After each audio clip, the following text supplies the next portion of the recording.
whole neighborhood heard the Glocks, yeah. They heard you scream. But it wasn't until the kids found your body the next morning that they called the police. And while the kids sit around with sticks, probably poke you in the eyes, it's still going to be another 3 to 5 hours for the coroner finally arrives. And I cry. Not just for the dead, but because this world has grown cold as fuck. And if you make it through this place unscathed, it'll be just your luck. Elderly, crippled in a wheelchair, begging for some change to get some food. Hungry, so he looks up and begs a random dude, gets smacked in the face like that was something he did. Young guy steadily beating on him. He was helpless as a child would have been, and everybody sat back. Some laughed, some surprised, some continued to eat.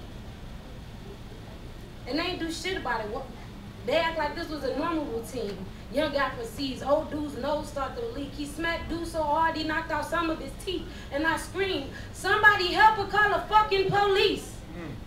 And everybody looked at me. I mean, even the abuser, he looked at me. Damn. I didn't know being a good Samaritan was considered a crime. And this guy looks at me and tells me that it's no business of mine. Whatever happened to being kind? And I cried. And I cried. And I cried, not just for the abuse, but because this world has grown cold as fuck. And if you make it through this place unscathed, it'll be just your luck. This world has grown desensitized. I mean, how can you go on normally after seeing a fucking person die? How can you go on about your day and continue to not care? How can you find the time to sleep when the sin of niggas' blood is in the air? How can you sit back as children and women are being raped and beat and not do shit about it? Watch like it's your show on TV. I feel bad for you people. And I pray that one day you learn what being human really is.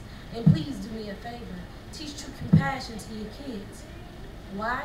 Because this world has grown cold as fuck.